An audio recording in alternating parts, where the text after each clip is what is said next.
Good morning, comrades. You are listening to WHIVLP New Orleans 102.3. This is your weekly Good Morning Comrade. Jeff holding it down, and we have Robert is back, baby. Let's go. What is up, Robert? I'm back. I'm scrolling Steam as we talk, and RoboCop Rogue City is only $10. That's a pretty good deal for RoboCop Rogue City. What is that? For like a B. It's a RoboCop game. It's for a B level game. It's like a B. It's a solid B. It's not the greatest game in the world, but like it definitely does RoboCop right. Like you have to go to RoboCop's therapy appointments. I think I'm gonna buy this. Okay. RoboCop you literally have to like go to his therapy appointments. It's fucking great. Okay.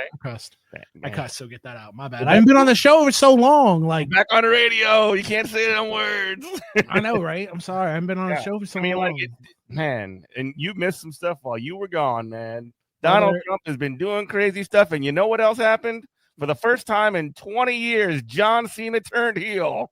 Oh, for real? Yeah, he really did. This past how did he do it? Like, so he it's like this show called The Elimination Chamber, right? They have this like big cage where they have 6 guys or whatever in there, and they'll beat each other up. And The Rock's out there, like he's kind of playing this character of like Satan himself, and he's like saying, "I'm gonna get Cody Rhodes' soul or whatever." Right. Like he's gonna pledge it to me. So he's just being Dwayne. He's being Dwayne. Yeah. Okay. And then basically like he gives like John Cena wins the Elimination Chamber, and he's on this like retirement tour, like this is the last time we're doing it, we're going big, hustle, loyalty, respect. And then he like gives Cody Rhodes this big old hug after it's over. Like Cody Rhodes tells The Rock to go F off or whatever, and then The Rock like does the high sign, he like does a throat slash, and John Cena like makes this like mean mug that you probably saw on social media while he's hugging Cody Rhodes, and he just beats the ass off of him. I haven't watched wrestling in forever. Like I have no idea, but I guess if the Rock is like full time in it, then hell, he did this last year. He did like the like WrestleMania season thing. Yeah. I saw that, and that was good work. And it's just him being actual Dwayne. It's like what it is. Like that's not even a character. That was good work though. But like I've been saying John Cena should have went heel for forever, and he should just go back to. You've been saying that for 20 years, bro. Like he should go back to like Thugonomics. Like that was a good tweener character. But no, things are crazy, bro. Like my house is even more wrecked than usual because it's like post Mardi Gras. I've got like costuming stuff that has to like get put away in the costuming box. I have like glue sticks that are just randomly around. For Mardi Gras purposes? Yeah, for Mardi Gras purposes. Like Mardi Gras was sick. We did all the all like the cool Mardi Gras stuff, except for go to Mom's Ball. Like this is going to be a very New Orleans centric pod. Let's talk about that for a sec before you. Let's do dessert first. Oh, let's go dessert first, and then you can make us eat our vegetables later. So I had a really good Mardi Gras, and most of the reasons why is because I did the things I wanted to do and did not do the things that I did not want to do. So I didn't go to really any parades. Except for I went work. I went to Crew of. No, I didn't even do anything for work. I didn't have to do none of that. I went to Crew of Red Beans, and then I did go to the parade that Erin was, because she works at a school, so it's like to support her. I had to dip out of the show for that. But like I went to like Crew of Red Beans, and I was in like Crew of St. Anne, and those were amazing. Like, I mean, it was amazing in. Okay, so Bywater people, think of if you're not a New Orleans listener, if Portlandia ever wanted to do a spinoff, it would obviously be here. It would not be Austin. It would be here. Like we could do it. So think of like the most annoying people you could meet in Portlandia, and they all live in this neighborhood called the Bywater. But when I say annoying, I mean like I'm not mad at it. It's just, it's a different type of like status and a different type of, instead of asking you where you work, what do you do, or what college you graduated from, they're going to ask you what parties you went to. Like this is like a currency exchange in status for these people. And I can live with that. Like it's fine because the people that they hang out with are also going to be very cool. And so we went into the quarter and, we just ended up, it was like Mardi Gras magic because we split off from the crew of St. Anne. And then like my wife and I, and we just, we followed the roaming DJs that had like shut down every street in the quarter. It was amazing. Just like DJs on like petty carts and stuff. It was sick. And I kept saying, like, I said to my wife, what did we pay $140 for again? And what I mean by that is, what was that? I have no idea, man. I'm echo. Oh, I got a little echo. Is it like internet issue? I think it's the Mardi Gras police not want us to talk about Mardi Gras. Or the feds. You freaked out for a second, and then you're fine. So you sound I know. It was the feds. That's the feds tapping in. So when I say like, what did we pay $140 for? What I'm referring to is Mom's Ball, which is the most like. Now, if I still had a good time. I want to say it like this. So I did the Mom's Ball the way it was supposed to be done, to where I knew a girl who was working the event, who had me get in contact with a lady who I had to meet at a bar and within like a 2-hour window to buy a ticket for this thing. Oh, I'm sorry, not a ticket, an invitation. Right. And so, but you had to buy an invitation. I know exactly. $140 for two people so $70 a piece. Right. And you have to have a costume, whatever. So I had a costume and so I had a costume. What was the costume? It was stupid. It was just like, I don't know. It doesn't even matter. This is the whole story. It doesn't even matter though. The costume, I'm gonna admit right now, because I had been costuming all Mardi Gras. Like my Mardi Gras Day costume was sick. Like my other costumes were sick. But it's like, okay, one more thing. So I did not put all the effort into this thing that I could have, right? So the guy at the door, and I really hope somehow this gets to him. The guy at the door dressed like a strawberry. And I'm like, he's like, oh, I can't let you in because you're in street clothes. And I'm like, what are you talking about?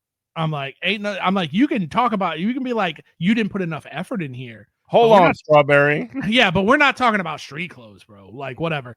And so I'm standing there with my wife, and she's just like, well, what do you want to do? You want to run home and do a thing? And I'm like, I'm already mad because I'm seeing the people who were dressed around me going into this thing, and I'm like, these people are in less of a costume than I am, and they're walking through. And so I'm like, what we're going to do here is we're going to wait, because I kind of like the Terminator. I just pick out 2-3 people, and I just am like, if these people walk through this door, I'm going to lose it. And like clockwork, he escorted them right in. And so I got somebody else who was working the event. I said, ma'am, excuse me. And I said, I'm going to have to take a breath because it's not your fault. Like the same thing as like you're at Arby's and they give you a Pepsi instead of Jamocha Shake. And you're like, this isn't the biggest deal in the world, but we need to address it. I'm like, okay, woosah, let's all take a breath. Yeah. I'm about to lose my mind because that guy who's escorting that guy in shorts and a little fluffy pirate shirt in the door said that I wasn't in enough costume to go in. And she said, oh, they have to go to costume jail. And I said, costume jail? Tell me about costume jail, because I didn't know costume jail was an option. I was not aware of this. And so she's like, yeah, you just go in this tent and we just zhuzh you up. We have stuff and we're just going to zhuzh you up and then you go in, you're fine. And I said, okay, you want to go? And I'm like, absolutely. I'm ready to. And so I'm in there and she's like, well, what do you want to do? Let's pick out a thing. And I'm like, I'm the one in costume jail. You can put me in the most ridiculous thing you want. Like, I'm the one here. And so she's doing the thing. She's like, oh, you look so good in this. And then I put on stuff and I see the guy and I get right in his face. And I go, oh, costume jail. Costume jail is an option. I said, I wasn't aware that costume jail was an option. I thought I had to go home. Looks like I don't. Looks like I'm here in costume jail. And he looked down at the floor and walked off. And I'm like, I wanted to beat him. I wanted to beat him to a pulp. Because obviously, like I hate to be like, bro, when you're sitting around here watching these people walk in, right? And let's be real about what it is. It's a party in kind of almost the CBD that starts at 8:00 at night and goes till 5. The majority of people are not going to look like me. Mm-hmm. And I'm like, what? And so I'm like, what is going on? Because if we have an issue, bro, I had no problem. You mean white right across people. here. Exactly. Mm-hmm. We can go right across. We can go right across here and hash out our issue. But of course, he don't want to do none of that. And I'm just like, so and mom's ball, and so I'm already soured on it. And all my friends, and he had to feel stupid because like at least 5 people who worked the event were running up to me like, Robert, you're in costume jail. Ha, ha, how's it going? I'm like, not good. Let me tell you this. And then he had to feel dumb. But the thing about it, so I'd already like that. Maybe he's a costume prison abolitionist. Well, I mean, that was the thing, right? So I'm like already soured on it. Yeah. And all mom's ball is, and I don't mean to take this away from the people who enjoy mom's ball, who's been going forever. Yeah, whatever. And they enjoy it, right? And maybe it was different back in the day. An old timer talked to me and said they've been going there for 20 years, and they said it was way different, way better. All mom's ball is now in its current iteration is just Buku Festival at night. Mm-hmm. There wasn't even a place where I could get water. I had to buy like $4 bottles of water. You see what I'm saying? Like the parties that you go to in New Orleans that I'm used to going to in New Orleans have EMS on standby with Narcan. And they're at a minimum, you're not going to pay for water because they don't want people falling out. Because you don't know. Dying. Yeah, you don't know what kind of, experimental hallucinogens these kids are on. Mm-hmm. And it's like, this is no different. This is no different than I could have went to any other, real Mardi Gras ball. I could have, from like Orpheus or like any other Zulu or Muses, anything like that. It would have been the same thing. And I'm not mad at those things. What I'm mad at Mom's Ball about is that they market themselves as this exclusive party, and it's not.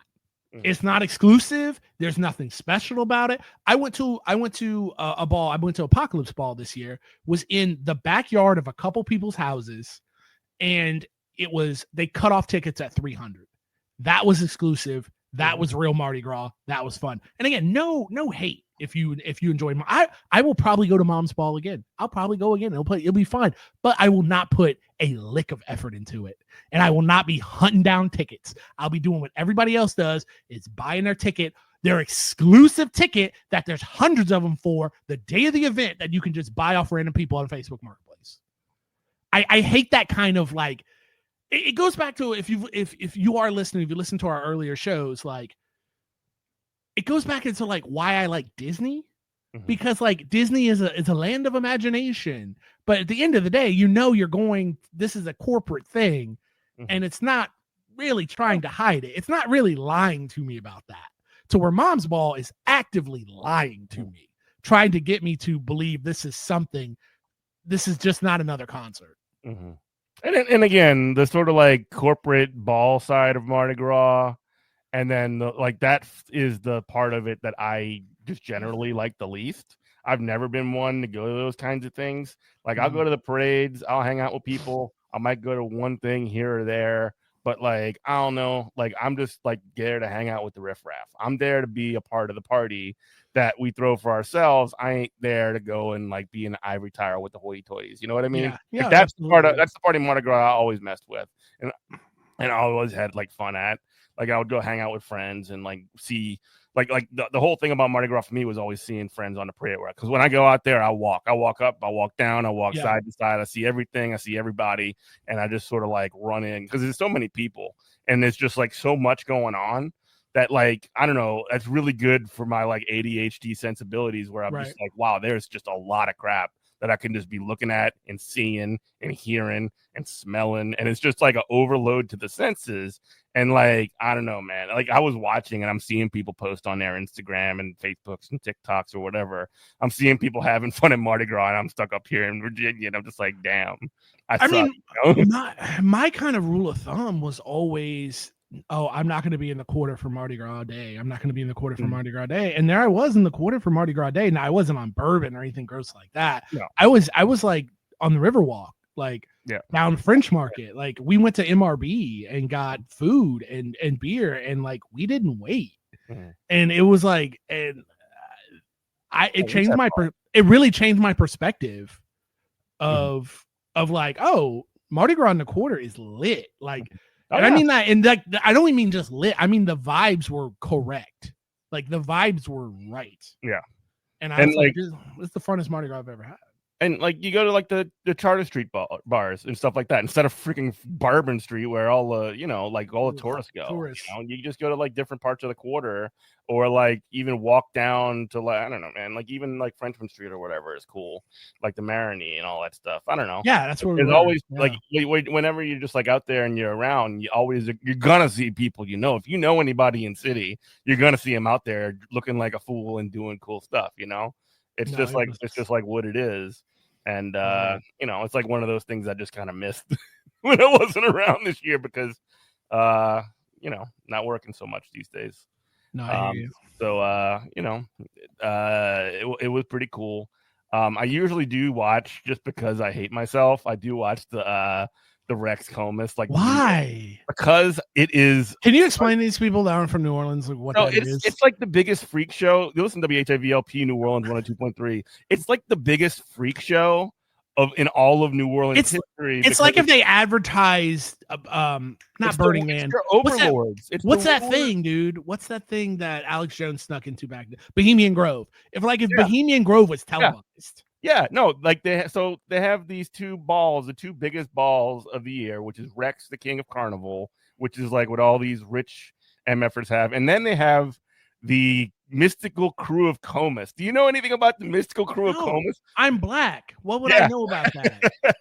I don't want to know anything about given the option when Mardi Gras went woke, that like, hey, the city was like, hey, if you're not going to let any black folks into your parade, Comus specifically, you're not going to be able to roll anymore. And Comus like looked, they shrugged, and they were like, okay, we won't roll anymore. We choose racism. And that was it. Comus doesn't roll anymore, but they still have their like parade, or not their parade, their ball, where they have like all this mystical, like, what was that movie with Tom Cruise and Eyes Wide Shut. Eyes Wide Shut. It's very like a lot of this like mask stuff, but then they also have like these little kids who were like these little boys who are like they're like it's like altar boys essentially, and they just sort of like do a lot of these like ceremony, and they're basically it's basically like these super duper freakazoid rich people in the city who are just basically like, I am royalty. I am literally royalty for one night. Like that kind you're gonna catch contact pedophilia if you hang around those people. Oh my god. And it's just like, bro. I don't know. They run it on channel 12 on WYES, the PBS channel. And it's just like you have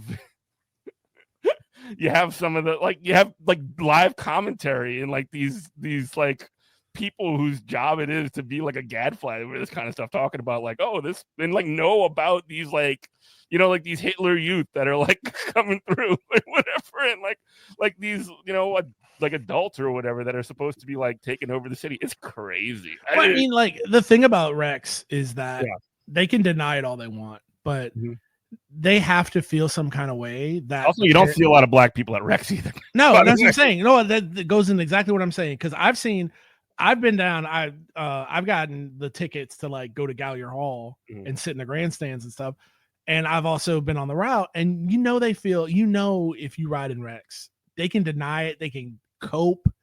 They feel some kind of way that the parody of their crew, Zulu, that rolls ahead of them, that when Zulu's last float is done and their first, the king and queen are coming, people are packing up.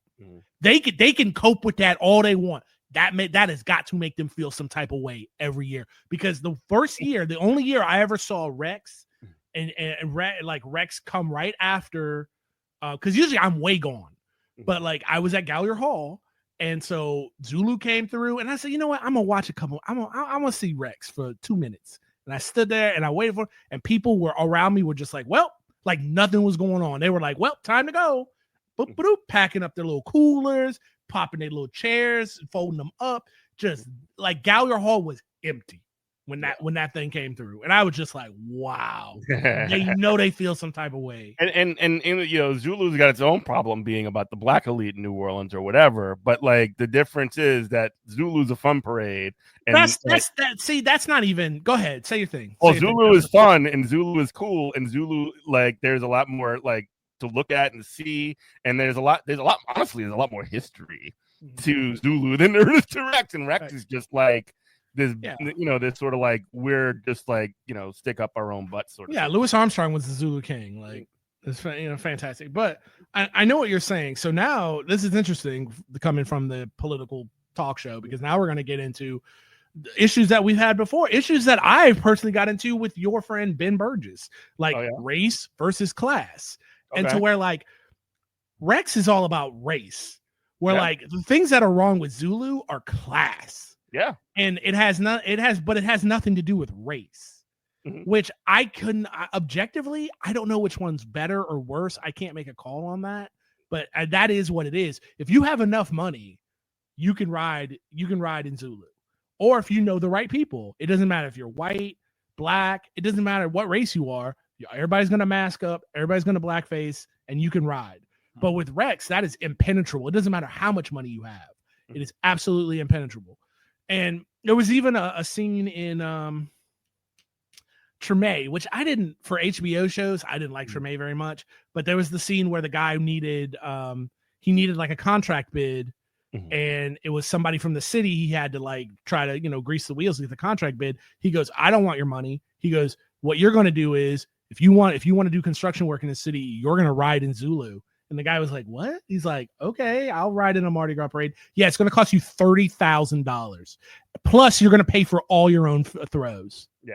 And they just sold him like and so there he was, Mardi Gras day, white guy, Afro wig, black faced up, because he's like, I gotta go pay, drinking and throwing, but that's what he had to do to grease the wheels in the city. So it's like, I honestly can't tell you what's better or what's worse. I mean, honestly, maybe. No, Zulu's cool. And I'm just saying what's worse as far as like, I'm trying to say is like a political thing. Like, is classism worse or is racism worse? Because I will never, nor do I want to be a different race. Like, me being black, me being biracial is like such like being able to code switch is such a thing. Like, it's like having multiple different cultures of just like African and Irish together it's great. But I will never, but is race worse? Is race worse because I'll never be that? Where at least if it's class, I can aspire. Yeah. And these are bad things. These aren't good things, but I could have enough money. I could roll a dump truck with enough money to somebody and get what I can get. Yeah. Well, I think the case for Zulu in this sort of deal isn't that hard to make. But like the people have already decided, like you said, they clear out of Gallier Hall for Rex because it sucks. But then at the same time, you have this like trappings of like Rex. They are like literally use the trappings of like royalty and stuff like that. When if you go walking around the radio station, WHIV is like a block away from Zulu Social Pleasure Club. I mean, if you go walking around when they're doing their like elections, they're literally and again, this is like, brother, that's some old New Orleans politics. It is like, yeah. And like it's some Kingfish type stuff, dude. And it's like, at least it's got like the trappings of this sort of like idea that people get to pick something as opposed to the like, again, the royalty idea behind Rex. I mean, like, that's pretty obvious to me which one, if you want to like, pick between these two, bad things or whatever, which one's better, no problem. It's easy. But again, going on the theme of how I started with the Mardi Gras ball, how I started with why I don't like, oh my goodness, Mom's Ball, is because like Rex lies to you and makes you think that they're more important than they actually are for some ungodly reason. Zulu, on the other hand, is just transactional. Zulu is, did you pay enough money? Did you, if you want to be the Zulu king, did you have the best open bar? Did you have? I respect that. I respect that. Yeah, because it doesn't lie to you. It's honest. Like, what the rules are. Yeah. And you call it's kind of that thing of like, again, let's expand on this idea of just like why I have so much venom for the Democratic Party And why, like, when the Democratic Party, when the Republican Party does crazy stuff, I don't have venom for it, because it's like, well, of course, a dog that's foaming at the mouth is with rabies is going to try to bite me. I'm not like, you're a fool if you don't. They're telling you exactly what it is. They're not hiding the ball. So where the Democratic Party is constantly hiding behind norms and hiding behind, civility. And that's why I have all the venom for you. They're lying to you about what they are. All right, Republicans are just like, we're evil. Let's get into it. So when you were out, and I'm sure you saw this, I saw one of the single craziest things in my entire life last week when Donald Trump brought in, I don't want to get into necessarily the specifics of like where we stand on the war in Ukraine. But like, I mean, I got my opinions. I'm not going to it's not really that important right now to like shop them right now. But like the idea that like Trump decides to have JD Vance and like some like Marjorie Taylor Greene's boyfriend, who like works for like one of these psycho like One American News outlets, starts like dressing down the president of like another state in like the Oval Office, like saying like, why aren't you wearing a suit or stuff like that. I'm just like, you're just like some schlub in the media. And then like the next thing you know, it's like on, and you see like the president and the vice president just like dressing down this guy who's like supposed to be like a United States ally. And I'm just like, look at this. And I'm like, man, soft power is so dead. Like the idea, kayfabe of empire, the like sort of like idea it's the United States is the like leaders of the free world, that stuff that we've been told since we were children. I mean, obviously it's BS, but like, how could you look at this? How could you see what's going on with that and not be like, that's messed up, man. That's like what's going on right here. And it's not like these guys like Zelensky don't get worked over in an exact same way when the television cameras aren't on. No, 100% that definitely does happen. But when it's on television, when it's there for everybody and God to see, and every other part of every other world leader who might potentially be an ally of the United States sees that, like, they're gonna just like take one of these people and just throw them to the wolves like this publicly, and then you see like these psychomaniacs like Lindsey Graham, who is the biggest hawk you ever saw in your entire life. Like the morning that this happens, he's like, yeah, like Ukraine, we stand behind Ukraine no matter what. And then after this, he's like, we really showed Zelensky's who's boss, and we like he can't come into there to like talk to Trump like that or whatever. And it's just like, holy damn, like America is the least loyal. I mean, we always have been. What did Kissinger say? I think it's a Henry Kissinger quote. It's like being America's enemy is dangerous, but being our ally is it can be fatal. Sure. And it's like, yeah, how do you not? It's like Zelensky, honestly, he's kind of lucky in a way that he's not going to experience the full fate of what happens when you get in bed with the American empire. It's not, with like Saddam Hussein and Gaddafi. Before you get to there though, like if you are just like somebody who don't watch this stuff on television, who doesn't know anything about this, and you see that happen, how do you not think that's messed up? It depends. What kind of guy am I? You have to tell me what kind of guy am I. I'm talking about literal, like you just play League all day or whatever. You play video games. You just like don't care about any of this stuff. You see this popping on your television. What's going on? Nah, you think it's based. Huh? You think it's based? You think? Yeah, absolutely. Like, is it like an Asmongold thing? Is it like an Asmongold thing? Yeah, because you're stupid and you think like, ha, it's funny. Like you think it's based, or you're a Trump guy who's just like, yeah, we showed him. We're not going to give any more money to these guys that scam us. And it's like, we never gave any money to them in the first place. We gave them our old weapons. And so they got to use them. So now we get to buy more new weapons. Like if anything, we should be thanking Zelensky for helping buying our second hand. The military and industrial complex keep going. But like, I understand his position, because the first thing I thought about when I did watch it, because it was cringy. It was hard for me to watch. Very cringy. I mean, seeing anybody get like dunked on by JD Vance, that's a very that's the first thing I thought of. Was just like, you know, Zelensky to himself is like, yeah, Trump's the president of the United States, and he pulls all the strings or whatnot. But he's like, if you think I'm going to sit here and let the hillbilly elegy man talk to me some kind of way, like, you must be out of your mind. And like, I mean, if I was Zelensky, I would have got up and slapped the taste out of both of them, slapped the soul out of both of them, because it's just like, what's diplomatic immunity if I'm not going to use it? I'm not going to flex this thing. You'd be full of bullets if you did that. I know. Well, maybe not JD Vance. Like, I'd slap the soul out of JD Vance. Because what is he going to do? He ain't going to do nothing. Yeah.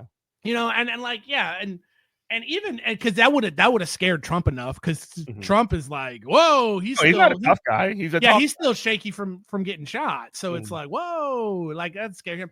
And, you know, what's my theory about the Republican Party? Like, what do I say? It's like, when Trump on stage at whatever debate it was with Ted Cruz, when he called Ted Cruz's wife ugly, if he would have said, Donald, you're going to apologize right now, or I'm putting hands on you, and Donald wouldn't have done it, if he would have just walked over that lectern and just cold clock Donald Trump, we'd be talking about President Ted Cruz right now. Yeah, I'm telling you, he would have won. He would have won the election. I'm telling you. Ted Cruz is too bitch made for that, though. Exactly.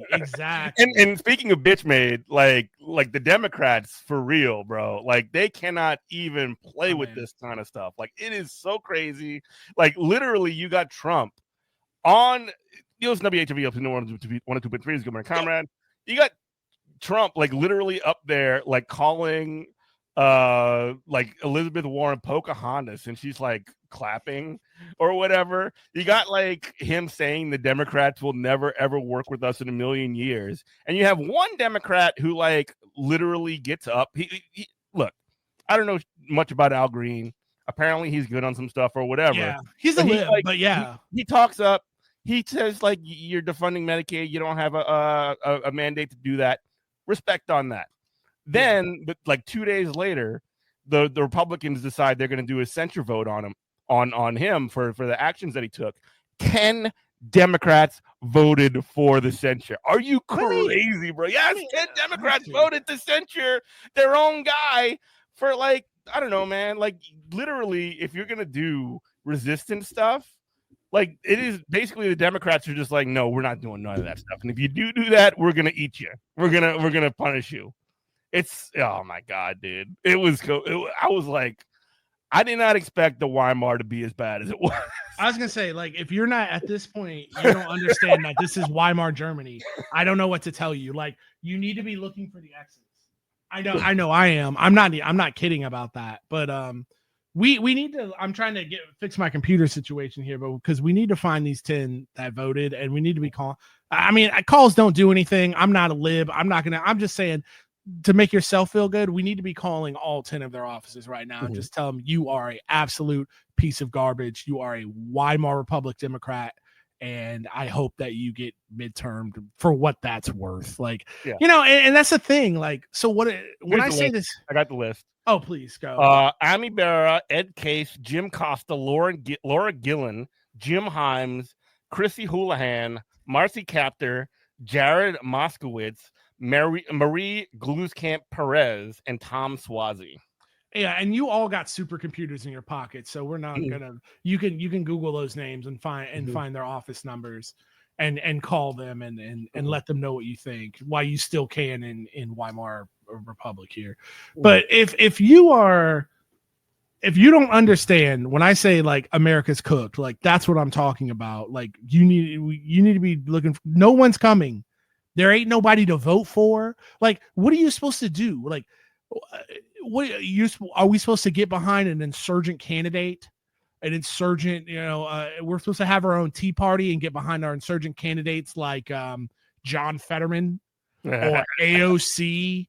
Like, what are you supposed to do in this situation? There's nothing you can't vote them out. The rules protect them. It is what it is. So it's either fight or flight, people. And when I talk about fight, I'm not talking about you can't vote them out. Like, you need to figure out what you can do to like slow the machine down from hurting anybody else. And it's just gross. Like, even I'm starting to see libs, even God bless them, Uncle Uncle Sam Cedar, God bless him, they're getting all excited about this insurgent, yeah, for mayor in New York City. And I'm like, oh, sure. As soon as he even peeks his head out, as soon as he becomes any kind of a threat, the full weight of the New York State Democratic machine is going to come down on him, just like they did India and Buffalo. So I'm not even getting invested in that. And I feel bad for him because I gave a guy $20, I get his stuff, and I'm just like, bruh, they're gonna mess you over no matter what. Yeah, I will say that there is utility in like the make them do it sort of thing. Okay, but like make them do it. But like I see what you're saying from the perspective of like they're gonna do it. They're gonna do it 100%. I do feel like when they pull that card though, they kind of like people notice it, they get pissed about it, and they remember that. You know, and remember it for what? Remember it. I mean, again, in the future, there could be potentially like, hey, man, this is effed up. You know, they did this to Bernie, they did this to Zoran. Okay. They keep doing this. Now we actually have to do something. I think there needs to be a couple of cases of it. I'm not asking you to Fed post or get a knock at the door. What I'm trying to say is like when people say like I'm gonna fight, and I'm like, what do you mean by that? Mm-hmm. And I'm like, you should stay and fight. What do you mean? Because I don't see. Well, we could vote. I'm like, vote for who? Vote for what? What are you talking about? No, I mean like there are inevitably going to be people that don't book it, right. And there's gonna be stuff that people are gonna do that to stay here to turn this thing around or fix it or burn it down or whatever it is, and there's gonna be people from the outside who do the same thing in a different way with different strategies, and I think both are necessary. Now, I did get a little hopium to bring it back to Mardi Gras, to be honest. Mm-hmm. I just thought about it when I was on Frenchman, and I saw, hundreds of people in the streets just having a good time, partying it up. And I thought, you know what? If we can organize hundreds of people for this, we can organize thousands of people for whatever. It could happen. And so it's like, and I would say my hopium runs about 1%, but there is some hope there. It's not impossible that it'll happen. It's not impossible. It's highly unlikely. Yeah. So, I mean, it is what it is. I mean, you got to deal with the cards that you're dealt. What you don't need to do if you're a Democrat or if you're supposed to be anybody that's fighting against this stuff is just talk about how God is on the throne and there's nothing you can do. You know what I mean? Like, you don't need to be giving up. You don't need to be throwing trans people under the bus. You don't need to be doing whatever it is that the Young Turks are doing. No. My first response to Hakeem Jeffries, if he's so sure God is on the throne, then he can just give me his job. Then I'll take his job. I'll do it. I'll do it for free. I'll do it for free right now until they assassinate me. If God is on the throne, then whose side is he on? Honestly, like seriously, like well. So that goes into my getting. We had a talk like off. About off camera or whatever, off stream about prior to the show about mysticism and religion a little bit. Mm-hmm. And your boy is getting religious in his old age, and I'm starting to see stuff. Yeah, and like I had this conversation with somebody, this woman I know, and she like literally grew up in a cult, and she was like blah blah blah, and I'm like, no, don't be so hard on religion. You don't have to run to religion, but don't be so hard. I said religious zealotism is not necessarily bad, depending on where it's focused. The abolitionist movement in the United States was largely fueled by religious radicals. No, exactly. So, I mean, John Brown was the biggest Bible thumper on earth. Like, so don't. If somebody is a religious zealot, I want to know where they're putting that motion of their zealotry. And the thing about. I'm looking my Erin, my wife sent me a text today. My wife. And it said it was talking about some of the Doge cuts. Oh, there you are. That's you. But it was talking about some of the Doge cuts, and it said, she posted this from Newswire or whatever on Twitter. It said Doge effort to sell off federal properties inadvertently exposes CIA black site in Northern Virginia. And I was like, and I replied to her, and I said, I love Donald Trump, old monkey's paw ass dude. Mm-hmm. And I was just like, because a lot of these people, I was having this conversation with my mom who's really religious, and I said, you know what? I do think Donald Trump is God sent, but not in the way his voters think he is. It's in the most monkey. Is he the cleansing fire? Yes, in the most monkey's paw way. Because every time, and I understand, like we've had this talk about accelerationism on previous, when he comes out with something crazy, I don't get upset. I go more, pile it on. Because for us to have any hope, the bottom has to fall out. And I'm sorry it has to be like that, and it sucks. I know I'm speaking like I'm Muad'Dib in Dune right now, in the third in Dune 3, which I don't know if that's gonna come out, because that's when it gets crazy. But he becomes a genocidal maniac, whatever. But the idea was to never put up another man as a god king ever again. Is why he did all the evil he did. But it's just that, yeah, so this guy is doing evil, but it's mask off of the American empire, and like it needs to be seen. Countries need to understand, the world's population needs to understand, our greatest export since 1776 has always been misery, death, and destruction. We have no place in any kind of new world order where human civilization is going to move forward. And that's why I was trying to, the last time I was with we were with Dr. Alandari and Mark Alandari, and I was like, yeah, this is a video game. It's a beat 'em up video game to where we're at the final boss, and the boss is flashing red, and he hits harder and he's faster, but he is dying. Make no doubt about it. What you talked about, soft power being dead, our prestige is gone. There's no more liberal rule-based order. Neoliberalism is dead. All the things, and this is monkey paw for us too, it's leftists. All the things that we wanted to be exposed and we wanted to die it's happening right now, and it's because of Donald Trump. And the bell is ringing, and it's time to get out and fight. You know what I mean? Like, absolutely. No, yeah, it is. One of the things, and we discussed this last week also, that and for better and for worse, but like the Israel policy of the United States, Sabrine, my friend who was our guest last week, she said that it essentially united the Arab states in the region, exactly. To an extent that they had not been in such, like, not necessarily lockstep, but in like alignment on this issue, not even necessarily for good reasons. Like, Jordan doesn't want Saudi Arabia Palestinian refugees. That, like, obviously there's sympathy there, I suppose, but the cold politics of it, when you look at it from the political lens, from the 20,000 feet, the Jordan does not want to have to absorb 1 million, 2 million refugees into their state. That's going to be a destabilizing force on them. So there's like political realities that have nothing to do with like whether or not they care about Palestinians or not. That doesn't even matter. Same thing with Saudi Arabia. Like, if you want to pretend that you're an Islamic theocracy, well, now it's put up or shut up time. But like, again, like there's essentially coordination that's happening at a level that's not been the case since in like 100 years or something like that, or ever before. And that is at least because we have this sort of destabilizing situation. There's a lot of dust up in the air. And I mean, to put it in as sort of like, metaphorical terms or whatever, there's a lot of dust up in the air, and there's essentially forces that are arraying themselves in ways that have not been as such in a very, very, very long time, or again, like I said, ever before.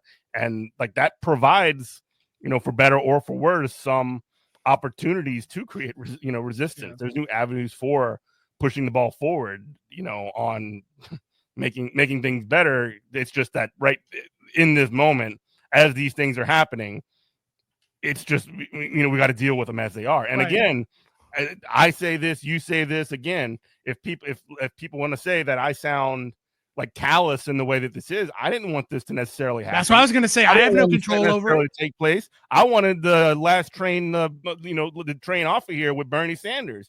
Right. The liberals are the ones that chose not to go down that road. The liberals are the ones that chose to put the weakest case, the weakest fighters against this rising fascism forward and have it be. That's our champion. We want Hillary Clinton. We want Joe Biden. We want Kamala Harris to be our champion against fascism. And what did it get us? Where did it put us? It put us on the bullet train directly to hell. It put us in the situation that we all knew was coming when they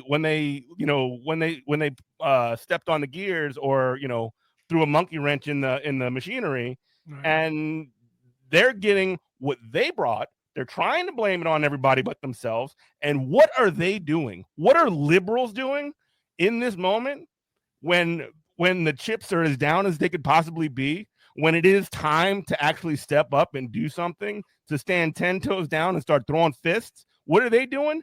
Literally, you got James Carville coming out and saying, we want you to lay down and play dead. Literally Don't said that. do nothing.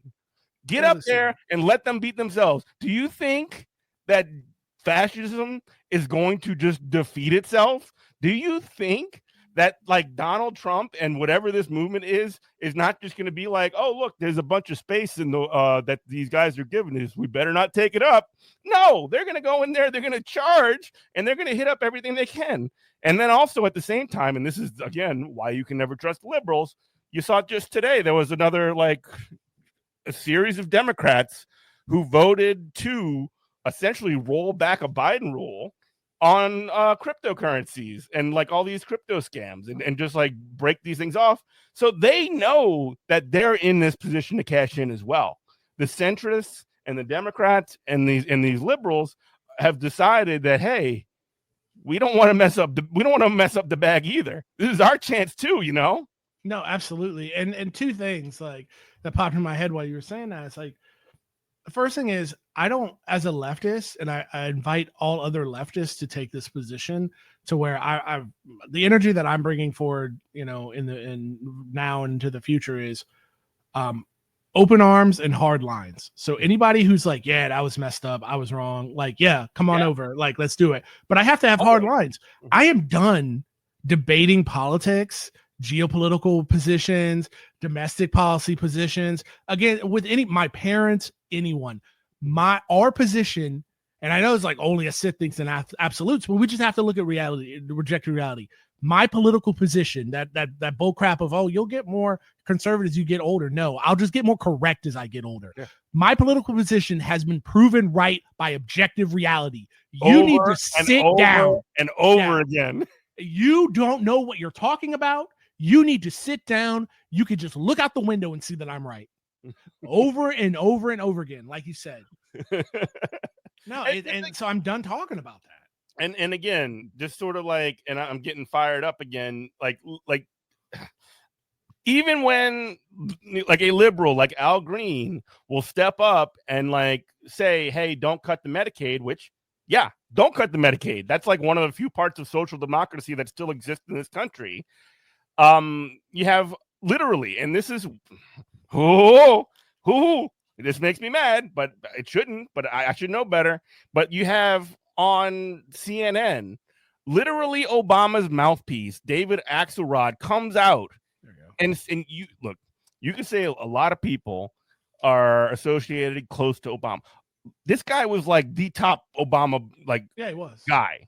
He was like a high level Obama campaign manager type guy. He comes out and says that what Al Green did when he said that when he got kicked out of the rally that they call the State of the Union or whatever, he got kicked out of it. David Axelrod says that it was disgusting, that what he did was despicable. Wow. And like, okay, fine. Fighting back against the slashing of Medicaid to like the tune of $800-something million is despicable. I mean, and again, you see other liberals like Ethan Klein and all these other freakazoids who, when Hassan Piker, our pal, he says that if you he probably could have used a different word or whatever, who cares? But he said that if you actually cared about fraud in Medicare and Medicaid, you would kill. He said this. He would kill Rick Scott. Yeah. Rick Scott stole like $1.8 billion, and killed a dog. Apparently killed a dog. Yeah, seriously, which is arguably worse. Terrible. But like he defrauded Medicaid and Medicare to the point of like $1.8 billion, and he ended up actually getting fired or relieved of his position as an executive in one of these fund managers that dealt with this money, that did the fraud, and like got sent walking with like $10 million as like a golden parachute. And now he's a U.S. senator. And it's like, these are the people, like literally Donald Trump and Elon Musk, who are, coming in there and they're saying, we're cutting government with a chainsaw. We're going to find the waste, fraud, and abuse of this. They were putting him forward, Rick Scott, this guy who defrauded Medicare and Medicaid to the tune of $1.8 billion. They were like, you know what? We need him to be the Senate leader for the Republicans. It's like, okay. No, cool. and then on the other side of that, you got they really care about waste, fraud, and abuse, I guess. They go, why I don't get too excited about what Republicans do, because they go out and they say they're evil. But like, you've got Hakeem Jeffries on the other side, steady asking me for $20 in my text, steady in my DMs trying to get $20 up out of me. But then him going, well, we don't have any power. The Democrats we don't control it. We can't do anything. Is that what Donald Trump thought? Is that the Republican Party thought when they got booted out of power? Is that what they did? They just said, well, guys, we got to let them do what they want to do. No, they obstructed every step of the way. And you want to talk about power? You want to talk about Obama? You telling me Obama couldn't come right now and do a little and do a little on Netflix or just on a YouTube channel? Just go, hey guys, it's pretty bad out here. What we're going to do is we're going to general strike and we're going to shut it all down until they stopped destroying the government. And then you telling me that general strike wouldn't happen the very next day if he did that? A guy who's not even in any kind of political office anymore, it would absolutely happen. But they're happy doing nothing. They're happy being the opposition party. It's like, it's the stuff we always talk about. Well, and again, when you talk about fascism, like, and I know you know this already, like, it's not like the liberals don't play a role in advancing towards that. Their role in this process, their literal role in this process is the Republicans smash things up. They're a bull in a china shop. They mix it. They make a big mess. They create a bunch of space, and the Democrats come. They clean up the place. They maintain stability. They basically right the ship so that it can keep on sailing in the same direction. And again, people like us, people who are actually paying attention, and also like people who aren't paying attention. When Joe Biden gets elected in 2020 saying, I'm going to forgive student loans to a certain extent, or when he's going to, push for the PRO Act or whatever, and he can't deliver it on that, what does it make him look like?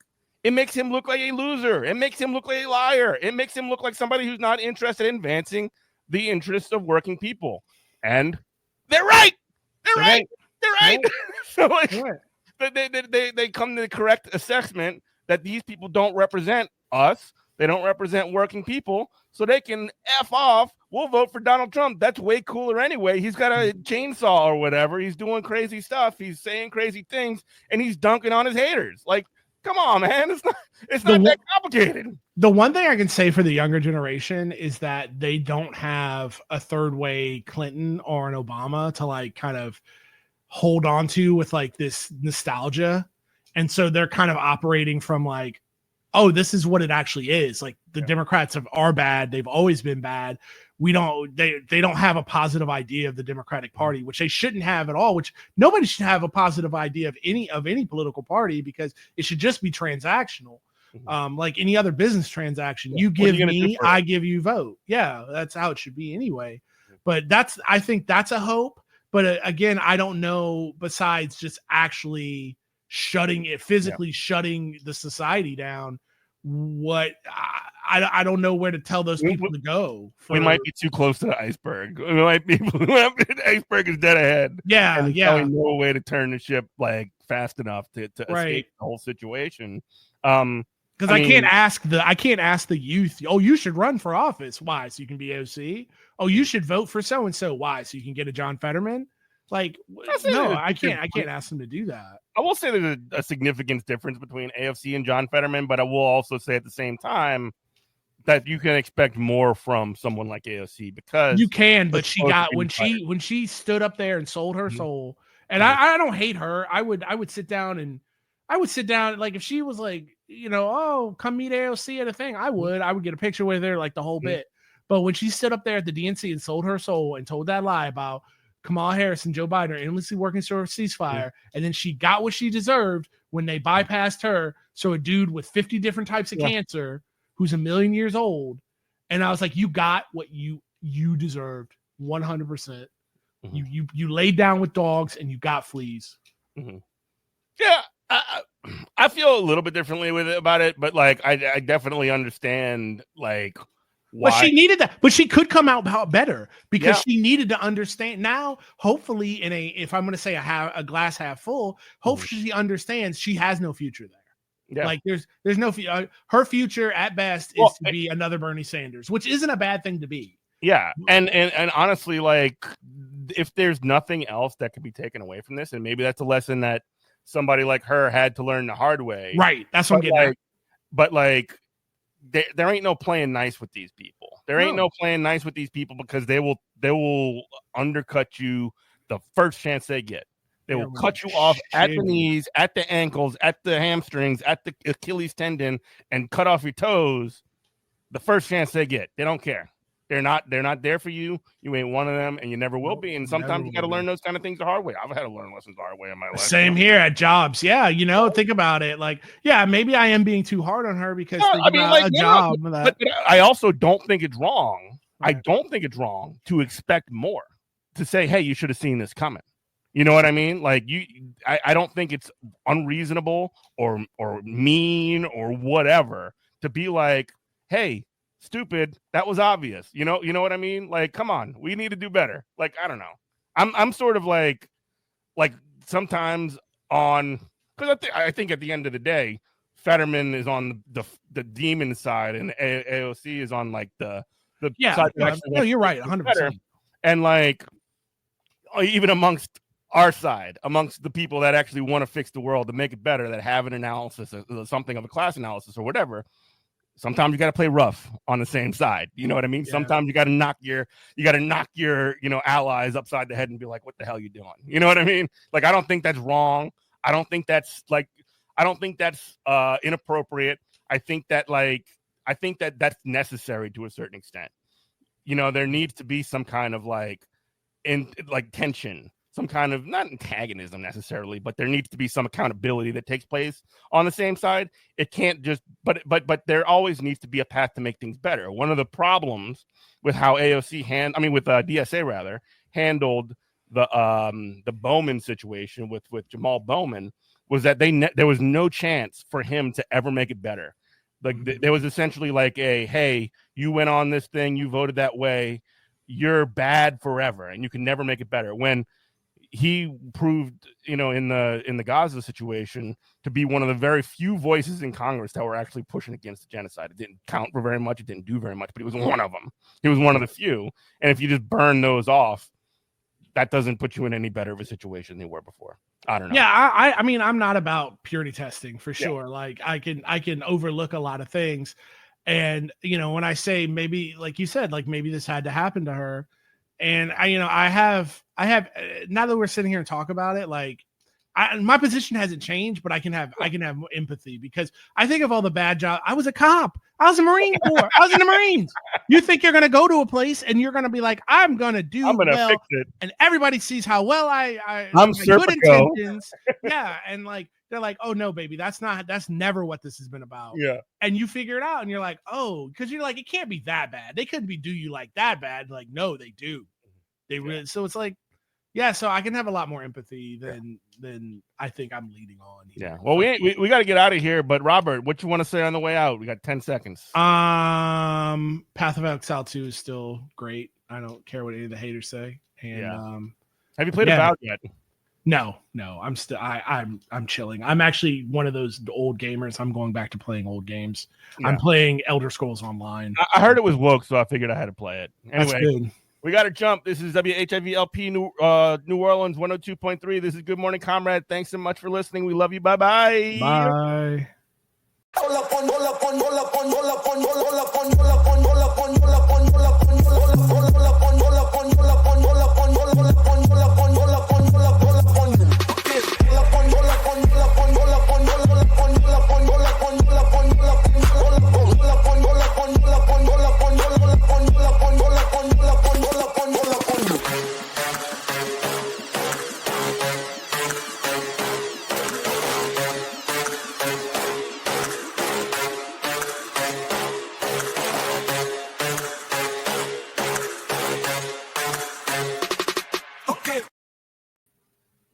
right, bro.